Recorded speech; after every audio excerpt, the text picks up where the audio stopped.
হযরত বেলাল বলি ইয়া রাসূলুল্লাহ খোদার কসম ওগো নবী সেহরির টাইম শেষ।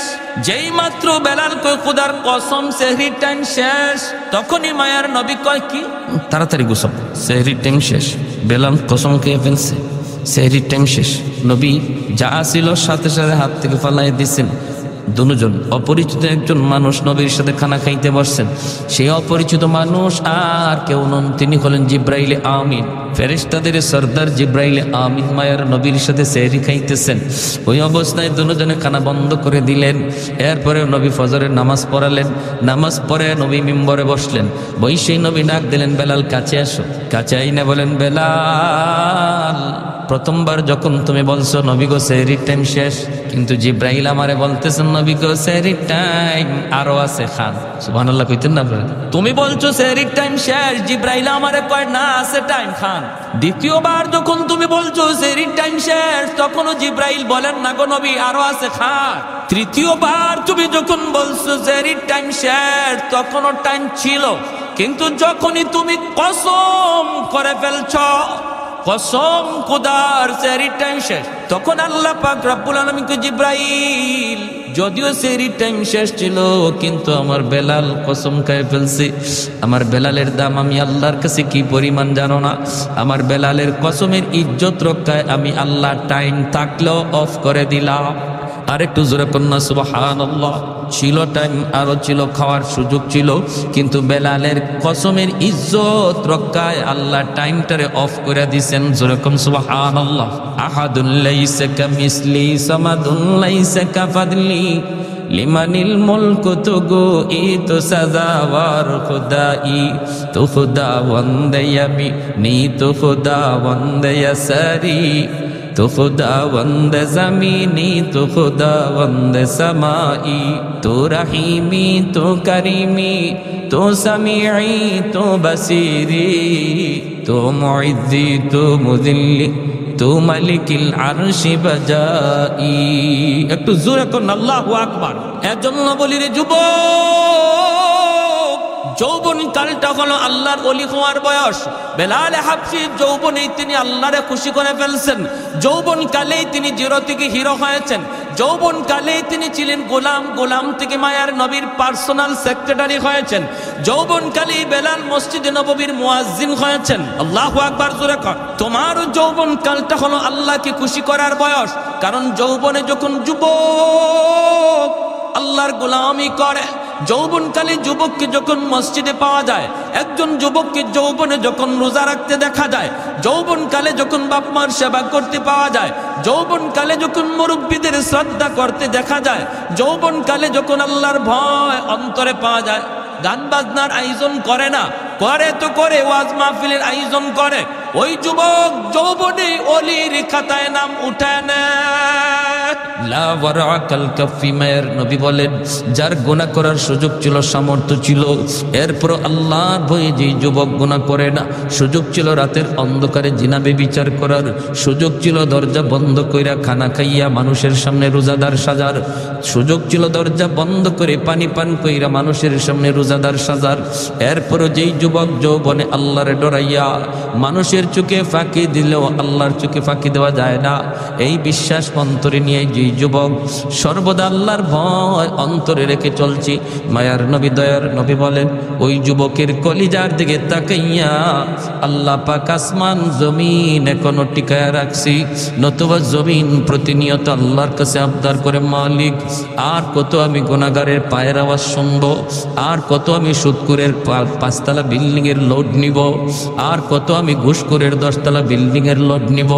আলা কুল্লা ইয়াউমিন ওয়াল আরদু ইস্তাজিলু রাব্বাহু আবতালিউ ইবনা আদম ফি কারি।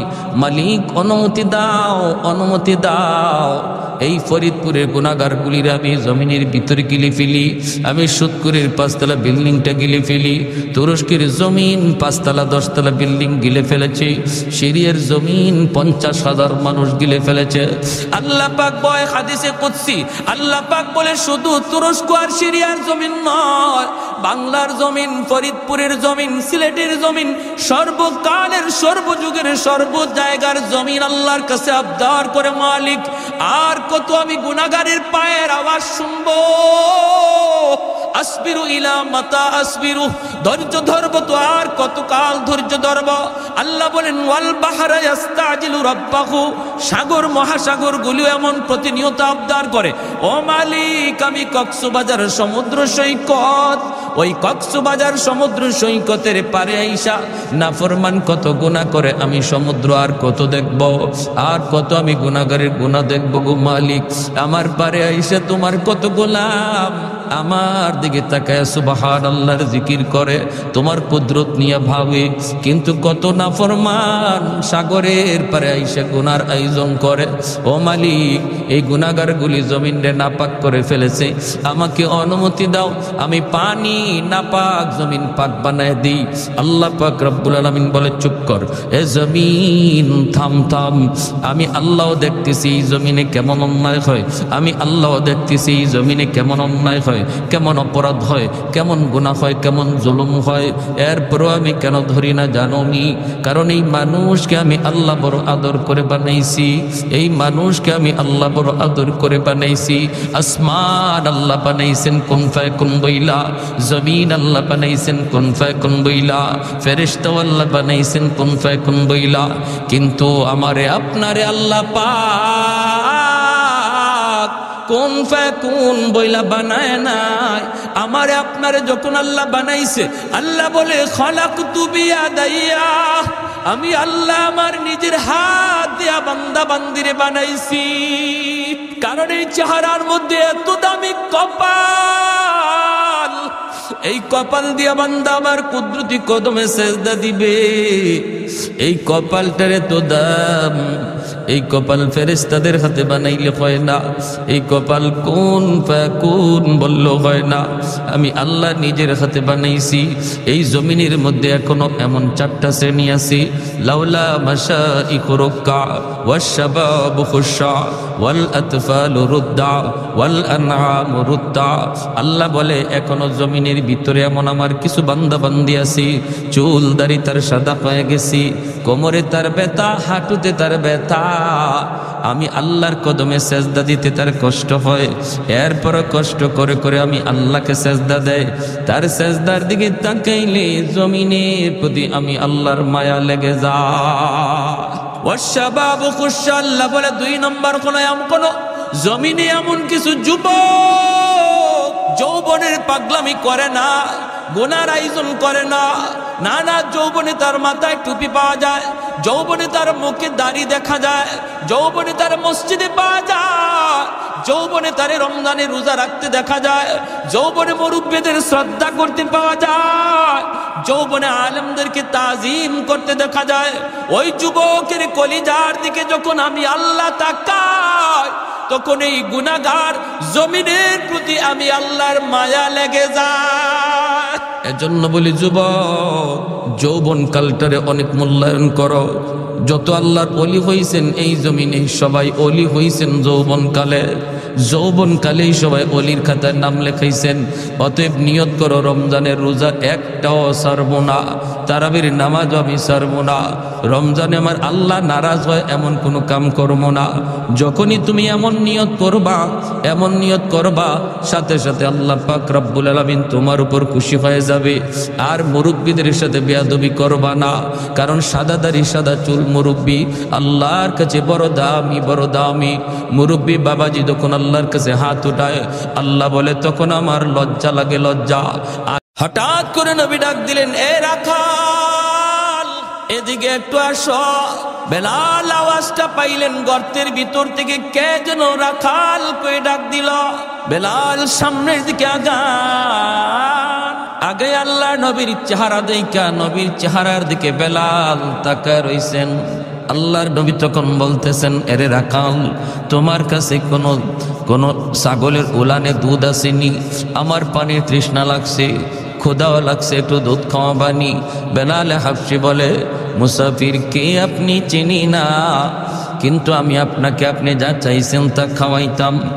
আমার ছাগলের কোনো উলানে তো দুধ নাই, আমি কেমন করে আপনার দুধ পান করাবো? আমার কোনো ছাগলের উলানেই তো দুধ নাই, কেমন করে আমি আপনার উপকার করব? দ্বীনের নবী, মায়ার নবী তখন বলতেছেন, রে রাখাল, যে কোনো একটা ছাগল তুমি আমার কাছে নিয়ে আসো, ছাগলটা তুমি আমার কাছে নিয়ে আসো।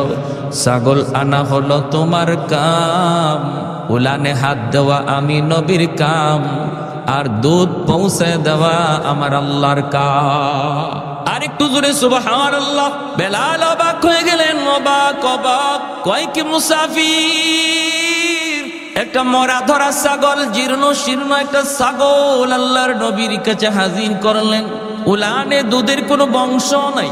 দ্বীনের নবী, মায়ের নবী, তার বরকতি হাত মোবারক নবী যখন যেই মাত্র উলানের মধ্যে লাগাইলেন, সাথে সাথে আমার নবীর বরকতি হাত যেখানে লাগি ওই জায়গায় বরকত পৌঁছায় দেয় কে?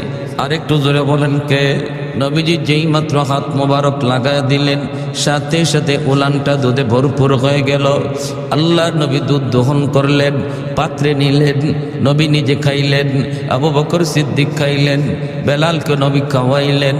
বেলাল শুধু তাকায় তাকায় আমার মায়ার নবীর চেহারার দিকে তাকায়। জীবনে কত মানুষ দেখলাম, কিন্তু এত সুন্দর মানুষ আমি বেলাল জীবনে দেখি না।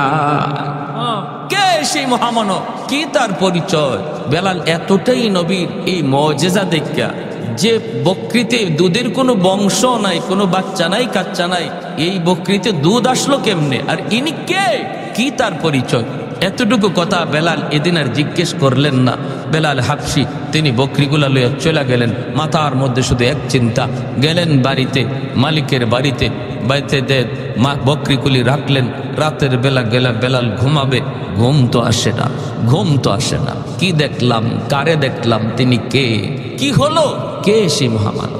আমার ভাইরা, বন্ধুরা, যুবক, বেলাল হাবশি যেই মাত্র আল্লাহর নবীর চিন্তায় তিনি চিন্তিত, চিন্তায় তিনি চিন্তিত, হায় আমি কাকে দেখলাম, কি তার পরিচয়, আমি কেন তারে জিজ্ঞেস করলাম না? কি আপনার নাম?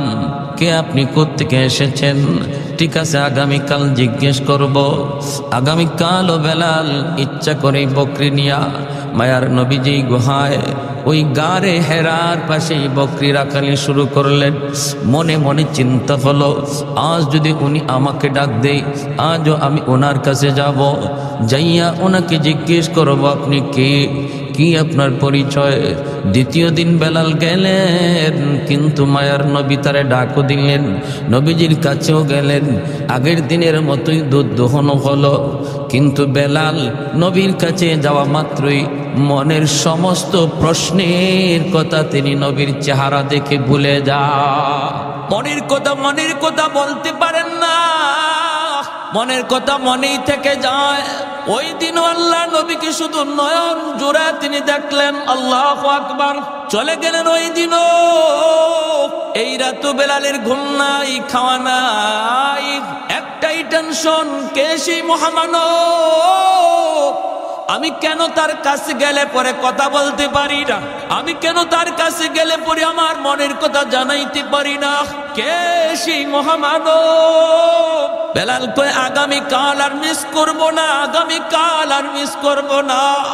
আগামীকাল বেলাল আসলেন। আসার পরে আল্লাহর নবী আজ ডাক দিলেন।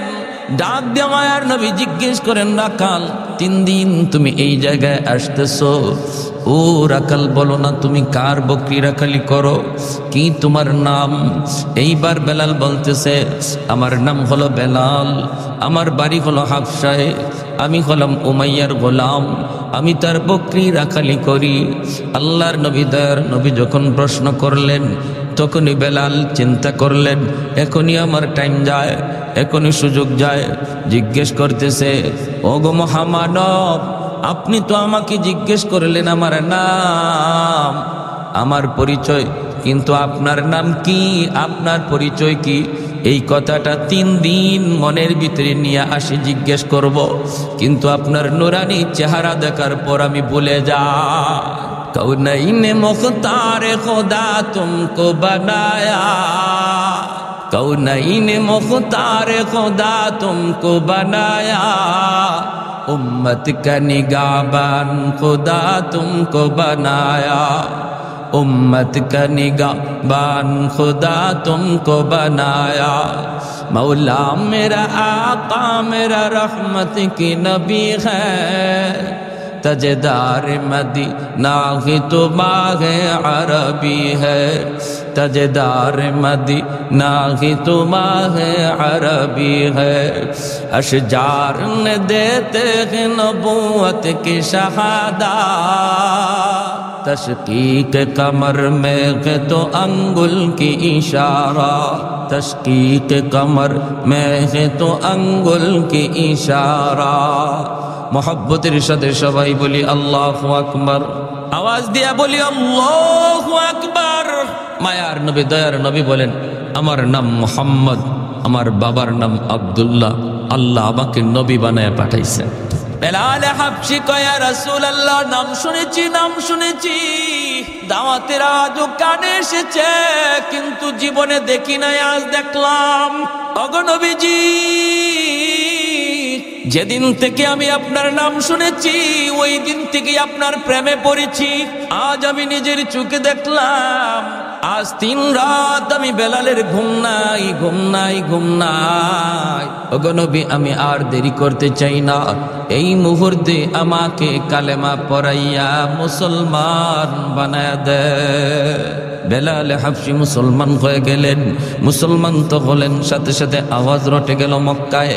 আবু জাহেলের কানে চলে গেল, উমাইয়ার কানে চলে গেল। মালিকের কানে যাওয়া মাত্রই বেলাল যেই মাত্র তিনি যায় পৌঁছলেন, বেলালকে জিজ্ঞেস করা মাত্রই বেলাল বিন্দু পরিমাণ মিথ্যা বলেন না। এক আল্লাহর পরিচয় পেয়ে গেছেন, সত্য ধর্মের পরিচয় পেয়ে গেছেন। যেই মানুষটা সত্য ধর্মের পরিচয় পায়, এই মানুষটা সত্য কোনোদিন গোপন করতে পারে না। সূর্য যদি পূর্ব দিগন্তে উঠে, এই সূর্যরে কোনো কিছু দিয়া আড়াল করা যায় না, ঠিক না? সূর্যের আলোর চেয়েও ইমানের আলো আরো বেশি পাওয়ারফুল। এজন্য যার অন্তরে ইমান চলে আসে, এটাকে লুকানো যায় না, আটকানো যায় না। বেলাল হাবশি অকপটে স্বীকার করে দিলেন, হে আমি কালেমা পড়ে মুসলমান হয়ে গেছি। আমার ভাইরা বন্ধুরা, যুবক, যেই মাত্র বেলাল এই কথা স্বীকার জানায় দিলেন, উমাইয়ার মাথা নষ্ট হয়ে গেল, আবু জাহেলের মাথা নষ্ট হয়ে গেল, আবু লাহাবের মাথা নষ্ট হয়ে গেল, একে একে সবগুলির মাথা নষ্ট হয়ে গেল। উমাইয়া ডাক দিয়ে কয়, বেলাল, যদি তুমি জান বাঁচাইতে চাও দ্রুত মুহাম্মদের ধর্ম ত্যাগ করো, আমাদের দেবদেবীর ধর্ম তুমি গ্রহণ করো। বেলাল কয়, যেই আল্লাহর নাম আমি জবান দিয়া একবার নিয়েছি, কোনদিন এই জবান দিয়া মূর্তির নাম বের করা যাবে না।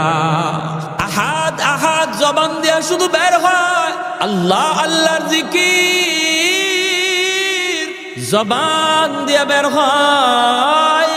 দিনের বেলা নির্যাতন, রাতের বেলা নির্যাতন, সর্বদিক দিয়ে বেলালের উপর নির্যাতন শুরু হয়ে গেল।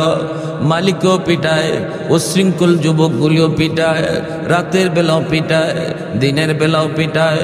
উত্তপ্ত গরমের ভিতরে চিৎ করে শোয়াইয়া বুকের উপরে বিশাল বড় পাথর চাপা দিয়া রাখে, বিশাল বড় পাথর।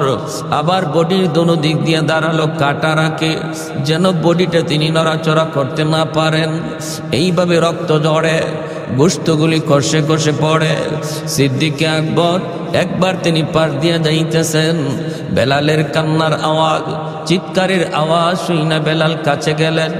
যায় তিনি কানে কানে বলতেছেন, ভাই বেলাল, উমাইয়ার মন খুশি করার জন্য তুমি একবার ওদের কথা বলে দাও।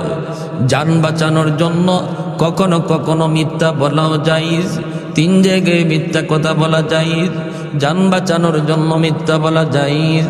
2 মুসলমানের ভিতরে ঝগড়া বিবাদ দূর করার জন্য একজনের কাছে এক কথা, আরেকজনের কাছে আরেক কথা বইলে যদি ঝগড়া বিবাদ দূর করা যায়, তাহলে এই জায়গায় মিথ্যা কথা বলাও জায়েজ।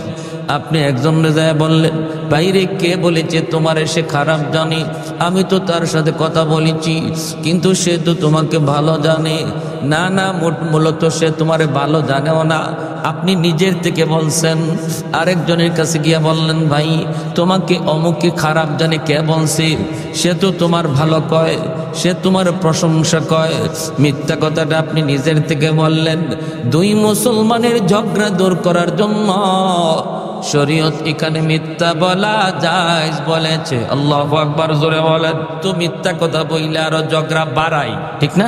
মিথ্যা বইলা দুইজনের ঝগড়া আরো বাড়াই। শরীয়ত কয় মিথ্যা বইলা ঝগড়া বিবাদ মীমাংসা করা জায়েজ, বরং এখানে আপনার সওয়াব হবে, সওয়াব। আরেকটা মিথ্যা কথা বলার জায়গা হলো ঘরে ঘরে বিবির কাছে।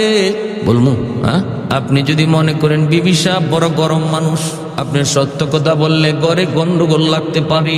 আপনি শাড়ি আনছেন 500 টাকা দিয়া, কিন্তু যদি 500 টাকা বলেন তাহলে ঘরে আগুন লাগবে। সে বলবে তোমার শার্ট কিনো 2000 টাকা দিয়া, তোমার লঙ্গি কিনো 1500 দিয়া, তোমার প্যান্ট কিনো তুমি 2000 2500 দিয়া, আমার জন্য শাড়ি আনছো 500 টাকা দিয়া। নেও, আমি শাড়ি পরি নাই, শাড়ি তুমি পরো।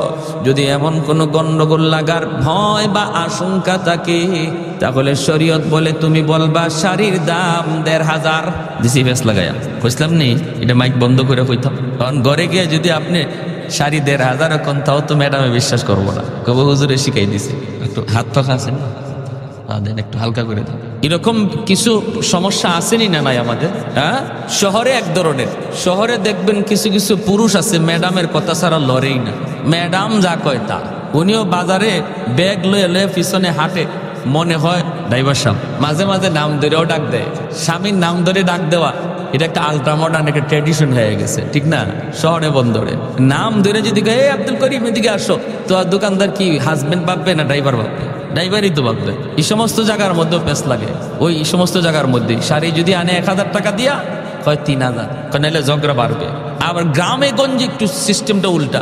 গ্রামে গঞ্জে আবার কিছু উল্টা সিস্টেম আছে। গ্রামে গঞ্জে কিছু কিছু স্বামী আছে, মাশাল্লাহ, স্বামী না যেন জল্লাদ।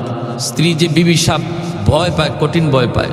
আমি এমনও দেখেছি গ্রামের অনেক জায়গায় হাওরে গরু রেত যে লাঠি দিয়ে ফিটাইছে, এই লাঠি দিয়েই নিজের বিবিরে ফিটানি শুরু করে গরু আইসে। হয়নি না, হয় না? এখন কমছে আলহামদুলিল্লাহ। আগের যুগে এমন অনেক ছিল, তালাক দিতে দিতে মা রেও দেয়, শাশুড়িরেও দেয়, দাদিরেও দেয়, তো সদ্য গোষ্ঠী একসাথে খারার উপরে এইভাবে দেয়নি না, দেয় না? তো এরকম ভাবে এই দুইটা জিনিসও খারাপ। ইসলাম বলে স্বামীকে ঘরের কর্তা মনে করতে হবে স্ত্রী, পরামর্শ দিবে স্ত্রী, কিন্তু সিদ্ধান্ত নিবে স্বামী, সিদ্ধান্ত নিবে স্বামী। আর স্বামীকেও ভাবতে হবে সে আমার ঘরের চাকরানি না, সে আমার বিবি, সে আমার মাহবুবা, সে আমার প্রিয়তমা। মাঝে মাঝে একটু গোসাও করতে পারে। একজন প্রিয়তমা যেমন তার প্রেমিকের সাথে মান অভিমান করে, একজন স্ত্রীও তার স্বামীর সাথে কখনো কখনো মান অভিমান করতে পারে। এটা স্বামীর হজম করতে হবে। এই সময় রাগ উইটা হাত পিটানি আর লাঠি হাতে নেওয়া, এটা ইসলামের বিধান না, আমার নবীর বিধান না, ঠিক কিনা? জোরে কোন। এরকম হইলে গন্ডগোলটা হয় কি, যেখানে এরকম আছে যে স্ত্রী ভয় পায়, স্বামীর জনমের মতো ভয় পায়, এখানে সমস্যাটা কি হয়? একটা এক্সাম্পল দিই। স্বামী গেছে হাসপাতাল পরীক্ষা করানোর জন্য, বডি চেক। অসুবিধা দিতেছে আপনাদের?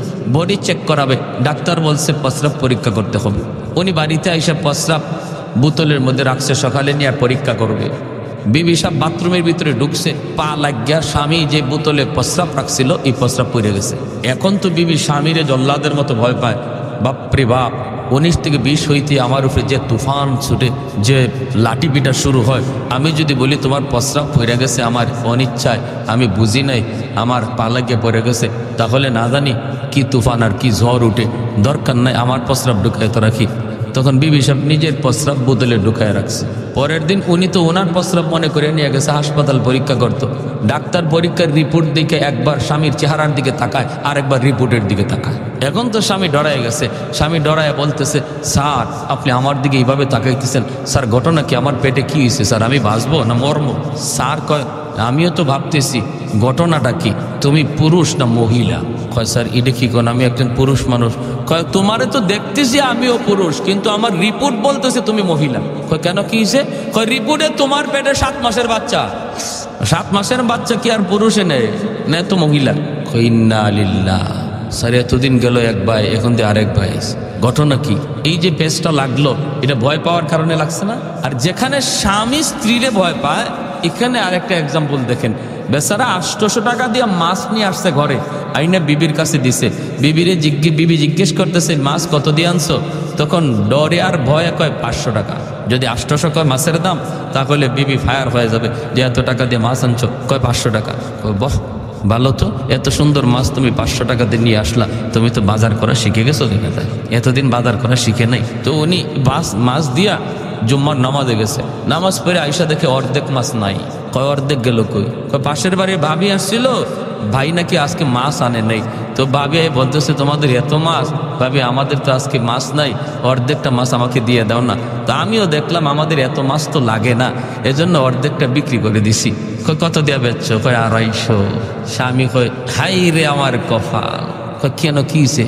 কয় আর কইও না, মাছের দাম 800 আর অর্ধেকটার দাম 400। কত তুমি যে 500 বললা, কত তোমার ভয়ে কইছি। তো এইভাবে যদি আমরা ভয়ভীতি করি, তাহলে দেখবেন যে সমস্ত পুরুষ স্ত্রীরে ভয় পায়, মাঝে মাঝে দেখবেন 250 করে নাই। আর যেখানে স্ত্রী খুব স্বামীরে ডরায়, স্বামী যারা আমরা স্ত্রীরে সবসময় লাঠির উপরে রাখি, মাঝে মাঝে পেটে বাচ্চাও নেওয়া লাগতে পারে। কি কম? হ্যাঁ, তাহলে একটাও করা যাবে না। মধ্যম পন্থা শরীয়তের বিধান, ঠিক কিনা ভাই? জোরে কর, মধ্যম পন্থা। আমার ভাইয়েরা, বন্ধুরা, যুবক বেলাল হাবশী রাদিয়াল্লাহু তাআলা আনহু, সিদ্দিক আকবর বলে বেলাল একবার ওদেরকে খুশি করার জন্য আহাদ শব্দটা তুমি মুখ দিয়া আর বলবা না রে বেলাল। ওদেরকে খুশি করার জন্য তুমি একবার ওদের দেবতার নাম বলে ফেলো। বেলাল হাবশী তখন বলতেছেন, ভাই আবু বকর, আমি চাইলো আমার মুখ দিয়া আমার আল্লাহর নাম ছাড়া অন্য কিছু বের হয় না। চাই যদি তাও বের হয় না রে আবু বকর, চাইলো আমার আল্লাহর নাম ছাড়া আর কিছু বের হয় না। এতদিন পর্যন্ত আমি আমার মালিককে চিনি নাই, আমার নবীর পরিচয়টা আমি পাই নাই, এখন পেয়ে গেছি। না না, আমার মুখ থেকে বের হয় না। যেই মানুষটার জবানের মধ্যে আল্লাহ আল্লাহর জিকির জপ্ত হয়ে যায়, যেখানেই যায় ঘুমন্ত অবস্থায় তার জিহ্বাটা আল্লাহ আল্লাহ জিকির করে। জিকিরের মধ্যে যেই মানুষটা সর্বদা আমলে লিপ্ত হয়, ঘুমায় গেল তার জিহ্বা আল্লাহ আল্লাহ জিকির করে। এজন্যই তো মুহাম্মদুল্লাহ হাফিজ রাহিমাহুল্লাহ বাথরুমের ভিতরে ঢুকছেন, বাথরুমের ভিতরে বাথরুম হাজত শেষ কইরা আল্লাহর ওলি যখন বাথরুম থেকে বের হয়েছেন, খাদেম তাকায় দেখে আল্লাহর ওলির মুখ দিয়ে রক্ত ঝরে। খাদেম জিজ্ঞেস করতেছে, আল্লাহর ওলি, আপনার জবান দিয়া কেন রক্ত বের হইতেছে? মুহাম্মদুল্লাহ হাফিজ তখন হাত লাগায় দেখেন ঠিকই রক্ত বের হয়। ডাক দিয়ে বলেন, বাবারে রক্ত কেমনে আসতেছি? খাদেম কয়, হুজুর আমিও তো বলতেছি, আপনি কি বাথরুমের ভিতরে পড়ে গেলেন নাকি? এমনি মুহাম্মদুল্লাহ হাফিজ কয়, না রে বাবা, আমি পড়ে যাই নাই। বাথরুমের ভিতরে যাওয়ার পরেও দেখি আমার জিহ্বা আল্লাহ আল্লাহ জিকির করে। আমি আমার জিহ্বারে বারবার বলতেছিলাম, জিহ্বারে এখানে আল্লাহ আল্লাহ জিকির করার জায়গা না, এটা নাপাক জায়গা, এটা বাথরুম, এখানে আল্লাহ আল্লাহ জিকির করা যায় না। জিহ্বারে আমি বুঝাইতে চেষ্টা করি, আমার জিহ্বা বুঝ মানে না। এরপরও জিহ্বা লাফায় লাফায় আল্লাহ আল্লাহ জিকির করে। এজন্য আমি দাঁত দিয়া জিহ্বারে কামড় দিয়া ধরছি, দাঁত দিয়া জিহ্বারে কামড় দিয়া ধরছি। জিহ্বা কেটে গেছে, রক্ত বের হয়েছে। কুতবুল আলম শাইখুল ইসলাম হুসাইন আহমদ মাদানী রহমতুল্লাহি আলাইহি ইন্তেকাল হয়ে গেল। ডাক্তার আনা হলো। ডাক্তার আইসা যখন চেক করে বডিটার মধ্যে রূহ আসেনি না নাই, পালসে হাত দেয়, দেখে পালস নাই, লোকটা মারা গেছে। কিন্তু যখনই মেশিন লাগায় ডাক্তার বুকে চেক আপ করে, বুকে যখন চেক আপ করে তখনই ডাক্তার লাফ দিয়ে উঠে। ডাক্তার চোখগুলো বড় বড় করে কয়, তোমরা বলতেছো লোকটা মারা গেছে, আমিও দেখতেছি উনি মারা গেছেন, কিন্তু আমার মেশিন বলে ইনি এখনো জীবিত। কেমনে কেমনে কয়, আমার মেশিনের মধ্যে তার কলব থেকে আল্লাহ আল্লাহ জিকির বের হইতেছে। এজন্যই বেলাল হাবশী বলে, ভাই আবু বকর, আমি চেষ্টা করলেও পারি না, পারি না, পারি না, আমার আল্লাহর নাম আমি মুখ থেকে ছাড়তে পারি না। আবু বকর সিদ্দিক চলে গেলেন মায়ের নবীর কাছে, যায় তিনি বলতেছেন, ইয়া রাসূলুল্লাহ, ওগো নবীজি, বেলালকে বেঈমানরা মেরে ফেলবে, উমাইয়া মেরে ফেলবে, হিংস্র যুবকগুলি বেলালকে মেরে ফেলবে। নবী গো, আপনি আমাকে অনুমতি দেন, আমি উমাইয়ার কাছ থেকে বেলালকে কিনে নিয়ে আসব। আল্লাহর নবী তখন বলেন, আবু বকর, বেলালকে তুমি যেই পয়সা দিয়ে কিনবা, এই পয়সার মধ্যে আমি নবীরও কিছু পয়সা নিয়ে যাও, যেন কিয়ামতের ময়দানে আমি আমার আল্লাহর সামনে বলতে পারি, মাবুদ, তোমার বেলালকে কিনার মধ্যে শুধু আবু বকরের টাকা ছিল না, আমি নবীরও কিছু পয়সা ছিল। এরে আবু বকর, জানো না, জানো না আমার বেলালের দাম আমার আল্লাহর কাছে কি পরিমাণ। এত দামি হয়ে গেলেন বেলাল, এত দামি হয়ে গেলেন ঈমান আমলের কারণে। আর আবু জাহেলের ঈমান না থাকার কারণে দামি মানুষটা এত নিকৃষ্ট হয়ে গেল, আর কম দামি মানুষটা ঈমান আমলের কারণে এত দামি হয়ে গেল। আমার নবী মদিনার মসজিদের ইমাম, নবীর পিছনে ইকামত দেয় বেলাল হাবশী, আল্লাহু আকবার। মদিনার মায়ার নবী, দয়ার নবীর পার্সোনাল সেক্রেটারি হয়ে গেলেন বেলাল, মায়ার নবীর পিএস হয়ে গেলেন বেলাল। এমন পিএস হলেন, আমার নবীর সাথে যেই সাক্ষাৎ করতে হতো বেলালের পারমিশন লাগতো। এমনকি আবু বকর সিদ্দিক যদি নবীর সাথে দেখা করতে হতো তবু বেলালের পারমিশন লাগতো। হযরত ওমর ফারুক যদি আমার মায়ার নবীর সাথে একান্তে দেখা করতে হতো বেলালের পারমিশন লাগতো। আল্লাহু আকবার, আর একটু জোরে কন্যা আল্লাহু আকবার। এত দামি, এত দামি আল্লাহ তারে বানায় দিচ্ছেন, এত দামি। মায়ার নবীর কাছে মানুষজন দেখা করতে আসে, বেলাল সবার মেহমানদারি করেন, কখনো কারো কাছ থেকে ধার এনে, কখনো কারো কাছ থেকে ঋণ এনে বেলাল ওই মেহমানদারি করতেন। এইভাবে মেহমানদারি করতে করতে একবার এক ইহুদির কাছে বেলালের অনেক টাকা, বেলাল ঋণী হয়ে গেলেন। একদিন বেলাল মসজিদে নববীতে আজান দিবেন, সাথে সাথে ইহুদি কয়, বেলাল আজান পরে দাও, আগে আমার ঋণ তুমি পরিশোধ করো। বেলাল বলেন, রে ভাই একটু সুযোগ দাও। কই কোনো সুযোগ নাই, আজ রাতটাই সুযোগ আছে, তাড়াতাড়ি করে তুমি আমার ঋণ পরিশোধ করো। বেলাল বলেন, আজ রাতে তো পারবো না, আমাকে 3টা দিন সময় দাও। বেলাল 3 দিন সময় তার কাছ থেকে চাইয়া নিলেন, কিন্তু 3 দিনের ভিতরে তিনি ঋণ শোধ করবেন কেমন করে?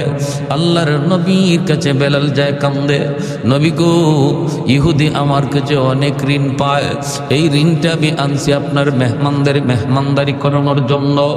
এখন তো সে আমাকে আজান দিতে দেয় না, আজানের আগে আমার রাস্তা আটকায় দেয়। আল্লাহর নবী, রহমতের নবী বলেন, বেলাল কেমন করে তোমাকে সাহায্য করব? আমি নবীর কাছেও তো এমন নাই তোমাকে সাহায্য করার মতো।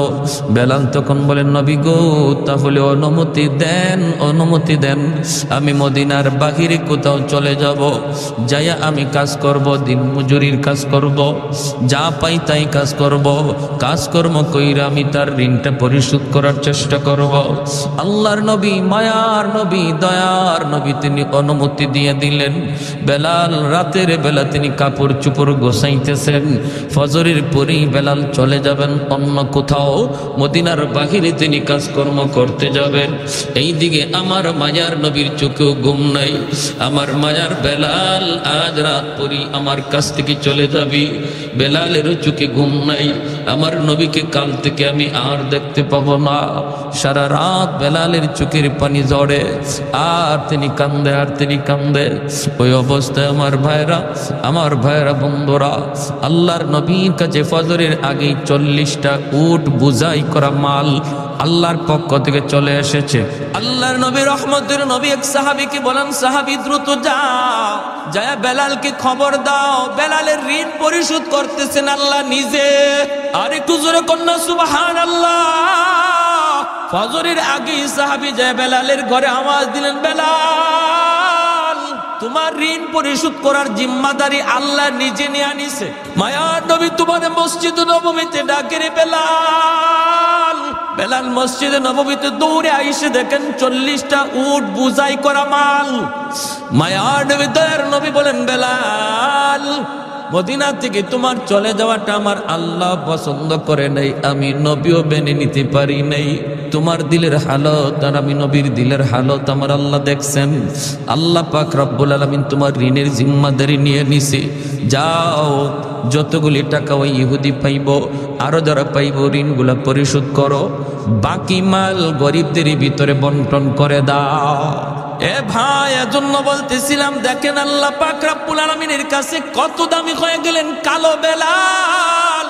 বংশের কোনো মর্যাদাই যার ছিল না, আর বংশীয় মানুষ ছিল আবু জাহেল, মাটির সাথে মিশে গেল, ঠিক কিনা? আবু জাহেল হিরো থেকে জিরো হয়ে গেল, বেলাল জিরো থেকে হিরো হয়ে গেল ঈমান আমলের কারণে। সাহাবায়ে কেরাম বলে, নবী গো, বেলালের আজানে একটু সমস্যা। কি সমস্যা? কই আশহাদু বলতে পারে না, জিহ্বার মধ্যে সমস্যা। কখন জিহ্বার সমস্যা তৈরি হয়েছে? উমাইয়া হযরত বেলাল রাদিয়াল্লাহু তাআলা আনহুর জিহ্বাটারে টান দিয়া বের কইরা এই জিহ্বার মধ্যে পেরেক ঢুকায়া দিছিল। জিহ্বার মধ্যে পেরেক ঢুকায়া দিছিল, যেই জিহ্বায় আল্লাহ আল্লাহ জিকির কয়, এই জিহ্বা আমি রাখবো না কয়ে পেরেক ঢুকায়া দিছিল। এজন্য হযরত বেলালের মুখে একটু সমস্যা হইত, আশহাদু বলতে পারতেন না, বলতেন আসহাদু। শিন উচ্চারণ করতে পারতেন না, শিনটা ভালো করে উচ্চারণ হতো না। সাহাবায়ে কেরাম কয়, ইয়া রাসূলুল্লাহ, ওগো নবীজি, ভালো করে একজন মুয়াজ্জিন নিযুক্ত করে ফেলেন। নবী সাহাবায়ে কেরামের পরামর্শ নিয়া অন্য একজন সাহাবীকে মুয়াজ্জিন নিযুক্ত করে দিলেন।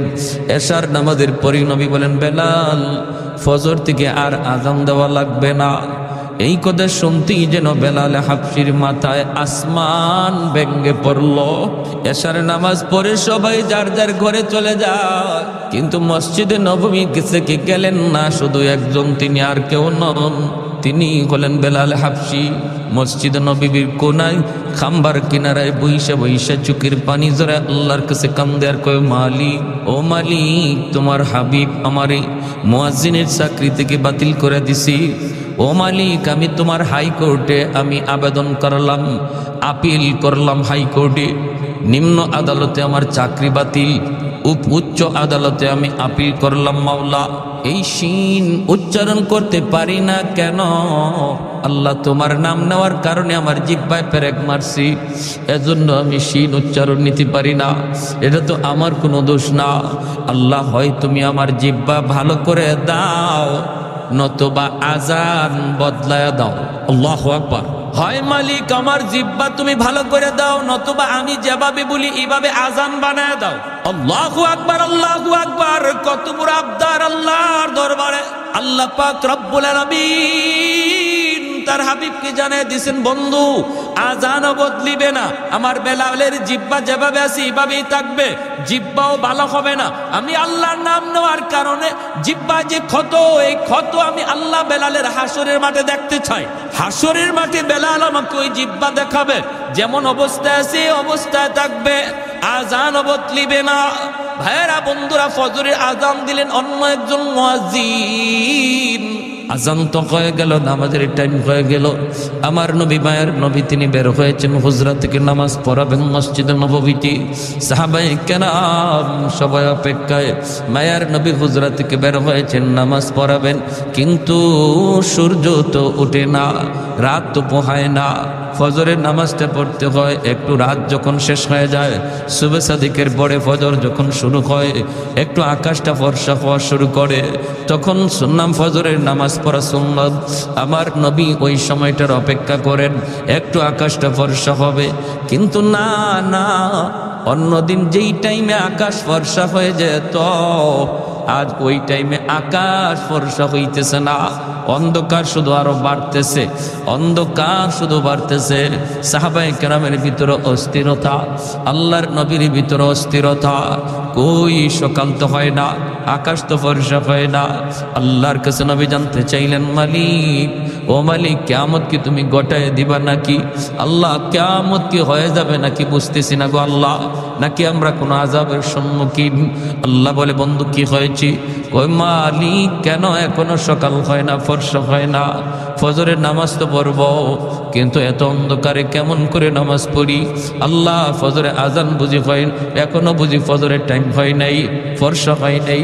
জিব্রাইল আমিন দ্রুত নেমে এসে মায়ার নবীকে জানায় দিলেন, নবী গো, কেমন করে সকাল হবে গো নবী? মদিনার মসজিদে ফজরের আজান তো এখনো হয় নাই। আল্লাহ নবী বলে, ভাই জিব্রাইল, অন্য দিনের চেয়ে আজান তো আরো সুন্দর আজান হয়েছে, শুদ্ধ করে আজান হয়েছে, শুদ্ধ করে আজান। জিব্রাইল আমিন কই, নবী গো, জানি না, তবে অন্য দিনের আজান আমরা আসমানের ফেরেশতারাও শুনতে পাইতাম, শুধু আমরা না, আরশের মালিক আরশে বৈশা শুনতেন। কিন্তু আজ ফজরে আজান আমরা আকাশের ফেরেশতারা শুনি নাই, আল্লাহ নিজেও শুনে নাই, এজন্যই রাত শেষ হইতেছে না। ওগো নবীজি, বেলাল আজান না দেওয়া পর্যন্ত রাত কিন্তু পোহাবে না। ভাইয়ার নবী, দয়ার নবী কয়, বেলাল, আমার আল্লাহর কাছে এত দাবি হয়ে গেছে বেলাল, আমরা তো বুঝতে পারি নেই রে বেলাল, দ্রুত আজান দাও। বেলাল আজান দিলেন, রাত পোহালো, দিনের আভাস দেখা গেল। জোরে করুন সুবহানাল্লাহ। রমজান শরীফ, মায়ার নবী সেহরি খাইতেছেন। রমজানে সেহরি খাওয়া কি সুন্নত, ঠিক না? সেহরি খাওয়া সুন্নত। একটা খেজুর হইলেও একটা সেহরি খাবেন, সুন্নত আদায় হবে। তবে যদি কেউ সেহরি না খায়, রোজা হবে না তা না। সেহরি যদি কেউ ঘুমের তালে খাইতে না পারে, রোজা হবে। উনি যদি রোজা রাখতে চায়, রোজা রাখতে হবে। রোজা রাখতে চায় না, রোজা রাখতে হবে। সেহরি না খাইলেও রোজা রাখতে হবে, তবে সেহরি খাওয়াটা সুন্নত, বহুত বড় সুন্নত। এই সেহরির টাইমটা উম্মতে মুহাম্মদীর জন্য আল্লাহ পাক স্পেশাল একটা সুযোগ দিয়েছেন, যেটা আগের উম্মতের ছিল না, এমনকি ইসলামের শুরুতে ছিল না। মায়ার নবীর কাছে যখন রমজানের বিধান নাজিল হয়েছে, তখন রোজার সিস্টেম ছিল অন্যরকম। সিস্টেমটা কেমন ছিল? সিস্টেম ছিল সকাল থেকে নিয়ে সন্ধ্যা পর্যন্ত রোজা রাখবে, এরপরে ইফতার করার পরে যদি কেউ ঘুমায়া পড়ে, তাহলে আর খাওয়ার সুযোগ নাই। ঘুম থেকে উঠতে রাত যদি থাকেও রাতে আর খাওয়ার সুযোগ নাই। ঘুমায় গেলেই তার ঘুম থেকে রোজা শুরু। এখন রাত 12টার সময় সে ঘুমাক, রাত 12টা থেকে তার রোজা শুরু হয়ে গেছে। একদম পরের দিন সেই ইফতার পর্যন্ত, মাগরিব পর্যন্ত রোজা রাখতে হবে। এটা ছিল ইসলামের প্রথম জমানার রোজার বিধান। এতে করে নবীর একজন সাহাবী হযরত কায়েস রাদিয়াল্লাহু তাআলা আনহু, পবিত্র কোরআনের সূরাতুল বাকারার মধ্যে আল্লাহ পাক এই আয়াত নাজিল করছেন নবীর সাহাবীর ব্যাপারে। হযরত কায়েস রাদিয়াল্লাহু তাআলা আনহু, ইনি একজন দিনমজুর ছিলেন, একজন কৃষক ছিলেন। সারা দিন জমিতে, সে মরুভূমিতে কামকাজ করেন, রোজা রাখা কামকাজ করছেন। ইফতারের সময় আসছেন, আয়েশা তিনি বিবিরে বলতেছেন, বিবি গো, সারাদিন কাম করছি, খুব ক্লান্ত, কিছু আছে ইফতারি, কিছু আছে? ইনি বলে, আমি আপনার কাছে আনতেছি, ইফতারি রেডি নাই, রেডি করে আনতেছি, আপনি একটু ধৈর্য ধরেন। কইতেই সারাদিনে ক্লান্ত মানুষ তো, একটু খালি হেলান দিছেন, আর হেলান দিতেই ঘুম চলে আসছে। বলুন তো দেখি, ঘুমাইলে পরে আর খাওয়ার সুযোগ আছে? দাদা বুঝছেন, উনি ঘুমায় গেছেন, ক্লান্ত মানুষ তো। দেখবেন রিক্সাওয়ালা মানুষ রমজান মাসে রিক্সা চালায় হঠাৎ করে একটা গাছের নিচে যখন ক্লান্ত হইয়া মাথাটাকে হাতটারে বালিশ বানাইয়া যখন খালি শোয়, নাক ডাকায় ঘুমাইতে শুরু করে, ঠিক না?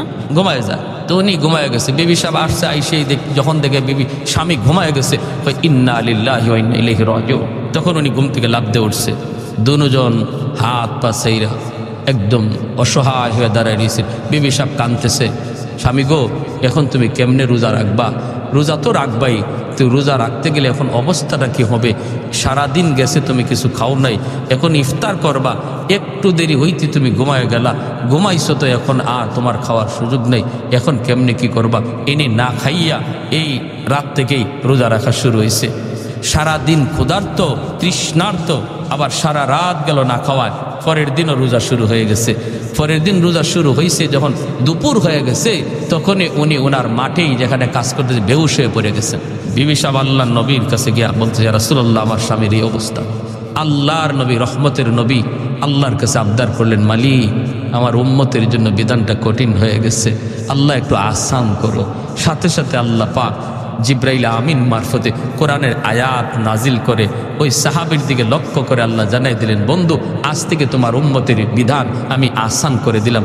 ঘুমাইলে আর রোজা শুরু হয়ে যাবে এমন না, সারা রাত সেহরি পর্যন্ত সে খাইতে পারবে। এখন ঘুমাক আর উঠো, খাওয়ার টাইম সারা রাত। তাহলে নবীজির সাহাবীরাও উম্মতির জন্য রহমত, ঠিক না?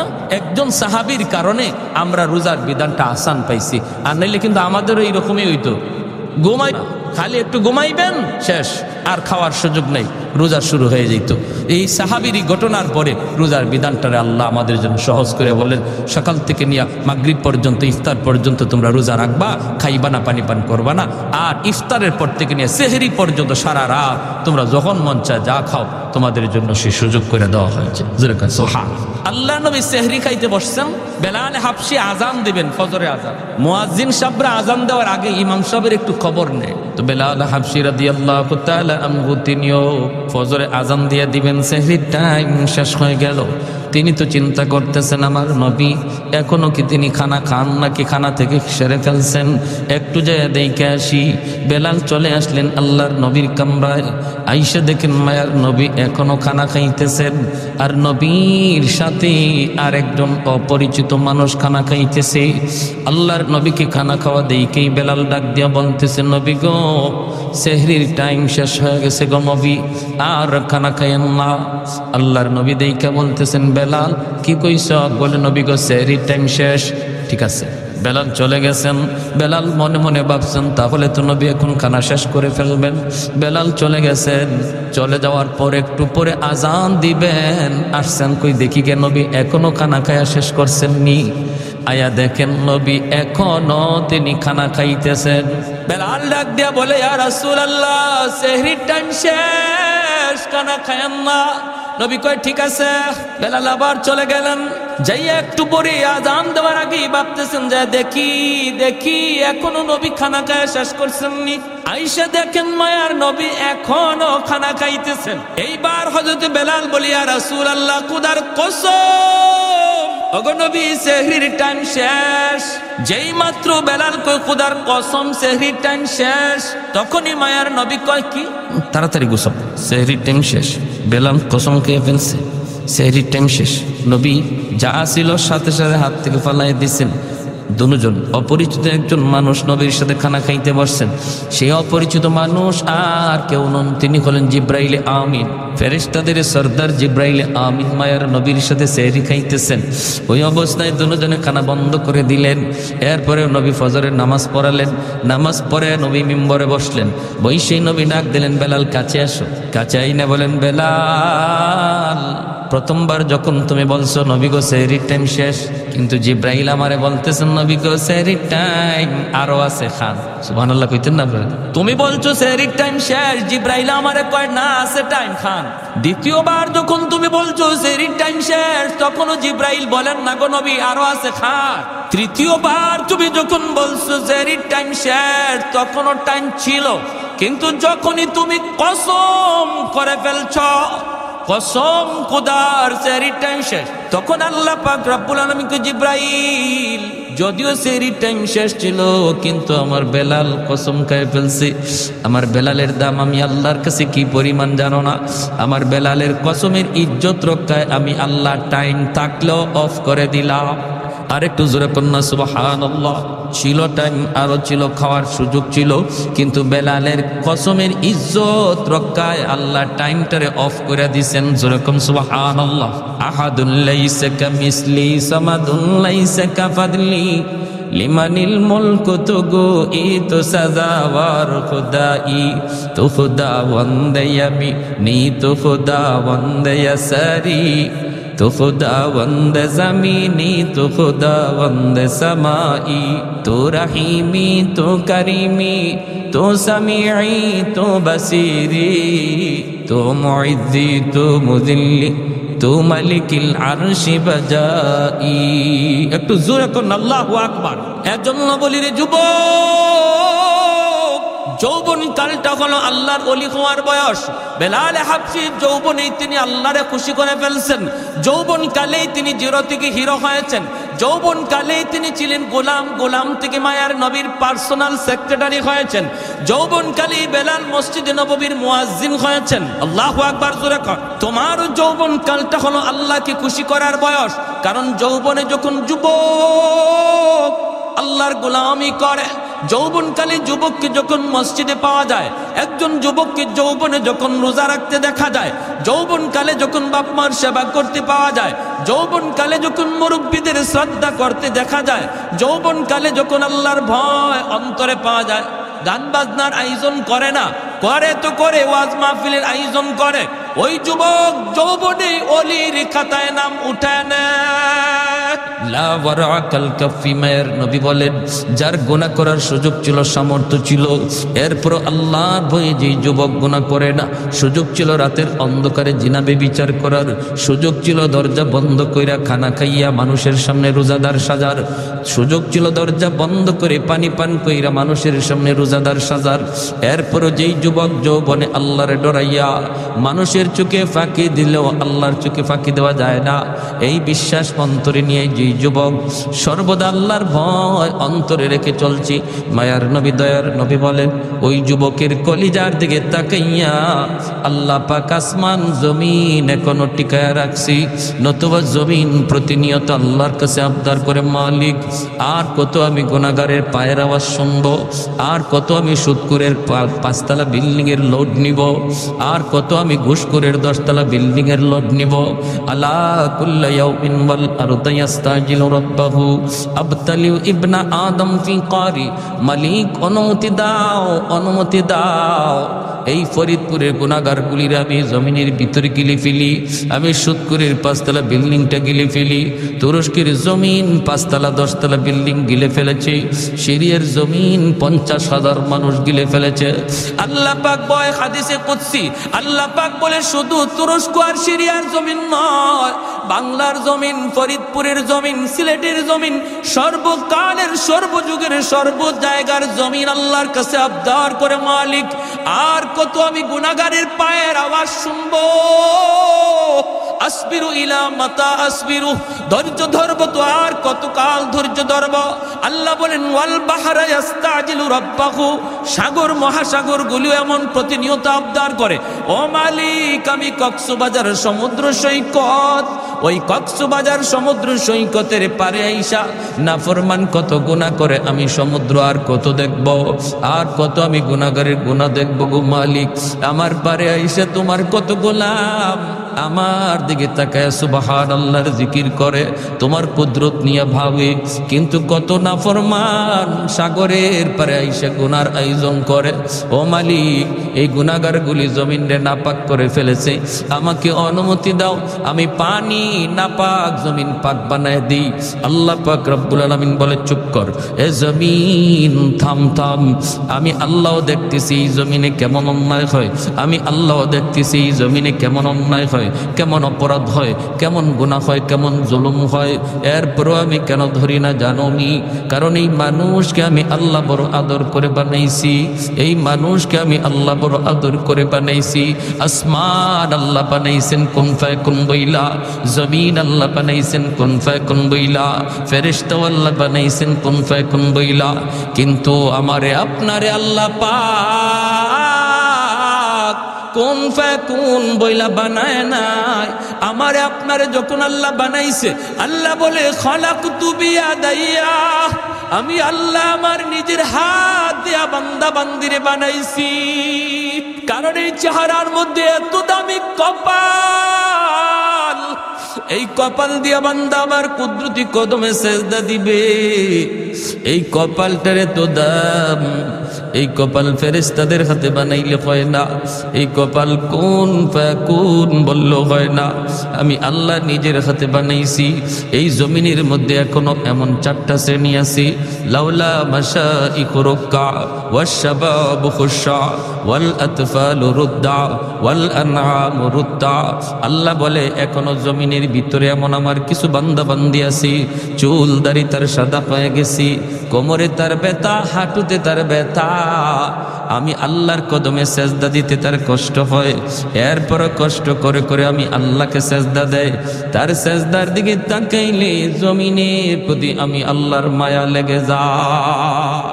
ওয়াশ-শাবাবু খুশা, আল্লাহ বলে 2 নম্বর কোন জমিনে এমন কিছু যুবক যৌবনের পাগলামি করে না, গুনার আয়োজন করে না, নানা যৌবনে তার মাথায় টুপি পাওয়া যায়, যৌবনে তার মুখে দাড়ি দেখা যায়, যৌবনে তার মসজিদে পাওয়া যায়, যৌবনে তার রমজানে রোজা রাখতে দেখা যায়, যৌবনে মুরব্বিদের শ্রদ্ধা করতে পাওয়া যায়, যৌবনে আলেমদেরকে তাজিম করতে দেখা যায়। ওই যুবকের কলিজার দিকে যখন আমি আল্লাহ তাকাই, তখন এই গুনাহগার জমিনের প্রতি আমি আল্লাহর মায়া লেগে যায়। এজন্য বলি যুবক, যৌবন কালটারে অনেক মূল্যায়ন করো। যত আল্লাহর ওলি হইছেন এই জমিনে সবাই ওলি হইছেন যৌবনকালে, যৌবনকালেই সবাই অলির খাতায় নাম লেখাইছেন। অতএব নিয়ত করো রমজানের রোজা একটাও ছাড়বো না, তারাবির নামাজ আমি ছাড়বো না, রমজানে আমার আল্লাহ নারাজ হয় এমন কোনো কাম করবো না। যখনই তুমি এমন নিয়ত করবা, এমন নিয়ত করবা, সাথে সাথে আল্লাহ পাক রব্বুল আলামিন তোমার উপর খুশি হয়ে যাবে। আর মুরব্বীদের সাথে বেয়াদবি করবা না, কারণ সাদা দাড়ি সাদা চুল মুরব্বী আল্লাহর কাছে বড় দামি, বড় দামি। মুরব্বী বাবাজি যখন আল্লাহর কাছে হাত উঠায়, আল্লাহ বলে তখন আমার লজ্জা লাগে, লজ্জা। আলী রাদিয়াল্লাহু তাআলা আনহু একজন মুরব্বীর শ্রদ্ধা করছিলেন কেমনে? মসজিদে নববীতে নামাজের জন্য রওনা দিছেন, চিকন একটা গলি, এই গলির মধ্যে একজন মুরব্বী লাঠিতে বর দিয়া কোমরটা বাঁকা হয়ে গেছে মুরব্বীর, আস্তে আস্তে গলি পার হইতেছি। হযরত আলী মনে মনে ভাবেন, আমি যদি আমার মায়ার নবীকে নামাজের প্রথম রাকাতেই পাইতে হয়, তাহলে আমার একটু দ্রুত যাওয়া লাগবে, আর দ্রুত গেলে মুরব্বীকে একটু ধাক্কা দিতে হয়, চাচা আমার একটু সাইড দেন, একটু সাইড দেন, এইভাবে চাপ দিয়ে যাইতে হয়। হযরত আলী কয়, না, মুরব্বী হওয়ার কারণে আমার আল্লাহর কাছে বড় দামি, আল্লাহ যারে সম্মান দেয় আমিও তারে সম্মান দিব, লাগলে আমার 1 রাকাত নামাজ ছুটে যাবে। মায়ার নবী মসজিদে নববীতে নামাজে দাঁড়ায় গেছেন, আল্লাহ নবী রুকুতে চলে গেছেন, আলী তো ওই মুরব্বীর পিছনে পিছনে আস্তে আস্তে আসতেছেন। এই দিকে আমার মায়ার নবী রুকুতে গেলেন, রুকুতে যাওয়া মাত্রই রুকু থেকে মাথা উঠানোর আগে আল্লাহ জিব্রাইলে আমিনকে পাঠিয়ে দিলেন। জিব্রাইলে আমিন এসে বলতেছে, ইয়া রাসূলুল্লাহ, ইয়া হাবিবাল্লাহ, ওগো নবী মাথা উঠায়েন না, গো নবী মাথা উঠায়েন না, রুকু থেকে মাথা উঠাবেন না, কারণ আপনার আলী এখনো রাস্তায় নামাজে শরীক হতে পারে নাই। আল্লাহ নবী অবাক হয়ে গেলেন, রুকুতে ঘটনা কি? আলী নামাজে শরীক হইতো পারছে না বিদায় নবীর রুকু আল্লাহ লম্বা করতে কয়। এইবার মায়ার নবী, দয়ার নবী, তিনি তো রুকু লম্বা করতেছেন, আর জিব্রাইল আমিন কয়, নবী গো, আমি যখন আপনাকে বলবো তখন মাথা উঠাবেন। নবী তো লম্বা রুকু শুরু করে দিলেন, সাহাবাই কেরামও পিছনে পিছনে তারা লম্বা রুকু করতেছেন, লম্বা রুকু করতেছেন। এইভাবেই রুকু চলছে লম্বা রুকু। হঠাৎ করে জিব্রাইল আমিন ডাক দিয়ে কয়, মায়ের নবী গো, এইবার মাথা উঠান, আপনার আলী নামাজে শরীক হয়ে গেছে। একটু জোরে কম সুবহানাল্লাহ। হায়দার তেরা নাম সে ইসলাম রখেগা, हैदार तेरा नाम से इस्लाम रखेगा, दुनिया की शजाअत में तेरा नाम रहेगा, दुनिया की शजाअत में तेरा नाम रहेगा, उस्मान तेरा नाम से इस्लाम रहेगा, दुनिया की सखावत में तेरा नाम रहेगा। আল্লাহর নবী রহমতের নবী নামাজ শেষ কইরা মিম্বরে বসে ডাক দিলেন, আলী এদিকে আসো। নবীজির মনের মধ্যে আলীর প্রতি একটু জিদ জন্মেছে। আলী কেন আজকে নামাজে আসতে দেরি করলো, আর আমার এবার রুকুতে এত লম্বা সময় কেন দিতে হলো? নবী ডাক দিয়া বলতেছেন, আলী রে, আজকে নামাজে আসতে কেন তুমি দেরি করলা? হযরত আলী কয়, কই গো নবী, বেশি দেরি তো হয় নাই, আমি তো আপনাকে রুকুতে পাইছি। রুকুতে পাইছো? কেমনে পাইছো, হুশ আছে? বলি, ইয়া রাসূলুল্লাহ, আমি তো আপনার রুকুতে পাইছি। নবী কয়, আলী, তোমার রুকু পাওয়ানোর জন্য আল্লাহ আমারে রুকুতে হ্যাং করে রাখছে। তোমার রুকু পাওয়ানোর জন্য আল্লাহ আমারে রুকুতে আটকায় রাখছে। জিবরাইল আমিন আইসা আমার কানে কানে কয়, নবী গো, মাথা তুলবেন না, আলীরে রুকু পাইতে দেন। হযরত আলী রাদিয়াল্লাহু তাআলা আনহু অবাক হয়ে গেলেন, ইয়া রাসূলুল্লাহ, এত বড় ঘটনা ঘটছে, আমি নবী গো, আমি তো জানি না। আল্লাহ নবী বলে, জানতে হবে না, আগে বলো রাস্তায় কি হয়েছে একটু কও। এইবার হযরত আলী কয়, নবী গো, আমি তো নির্ধারিত সময় বের হয়েছি জামাত ধরার জন্য, কিন্তু চিকন গলিটার ভিতরে একজন মুরব্বী, এই মুরব্বী মানুষের সম্মান করতে যায় আমার একটু দেরি হয়ে গেছে। আল্লাহর নবীর চোখ থেকে দর দর করে পানি পড়ে। নবী কান্দে আর কয়, আলী রে, দেখ, সাদা দাড়ি সাদা চুল, দুর্বল মুরব্বী মানুষকে সম্মান করলে আল্লাহ কত সম্মান তোমার বাড়ায়া দিছে। যেই দুনিয়াতে মুরব্বীকে সম্মান করবে, আল্লাহ তারেও মুরব্বী বয়সে সম্মানী বানায়া দিবে।